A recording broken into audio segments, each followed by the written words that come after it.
Hello, Master Manifestors. Welcome back to MethodMuse, where we talk about science based manifestation methods and concepts.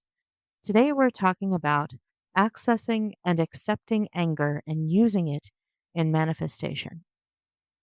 Anger is a survival signal to take action. Broken boundaries, value violations, neglected needs, these all trigger signals from the body and nervous system activating anger, which activates agency and motivates action for survival or success. Maybe you're trying to do something or you're trying to get away from something. All of these things can activate varying levels of anger or frustration or annoyance.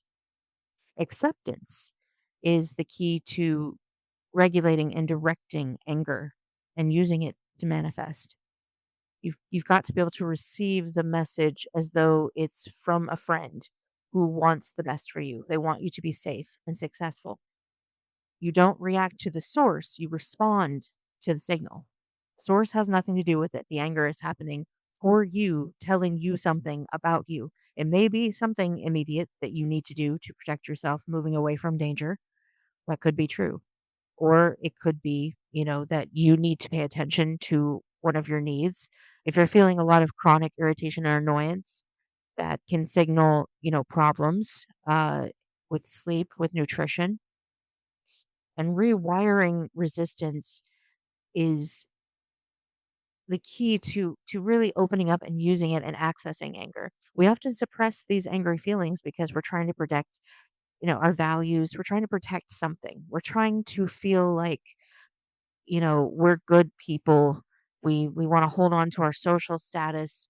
We want to feel like, we're acting according to our values. And a lot of the time, this unconscious value gets put in by the systems that we grow up in, that anger is unacceptable, that showing angry feelings is unhealthy, or, that it could lead to rage or crazy violence, but it's actually unprocessed anger that creates that kind of stress and rage. It puts you in that survival mode so that you're doing crazy things.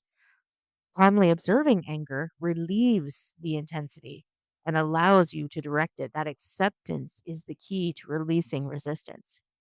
And emotions are a guide to which areas are in conflict in your state, where you are in resistance to what you feel like you can't have in your material experience, what you can't have in manifesting your desires.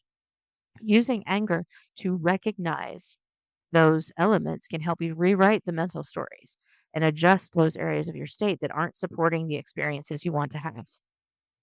It's really important to think of anger as needs notifications. This is a notification that some need is here.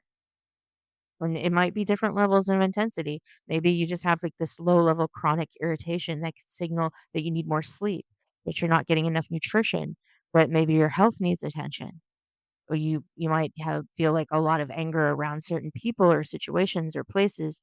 It might be signaling the need that a boundary has been crossed, or there's some need for safety or feelings of safety in that area.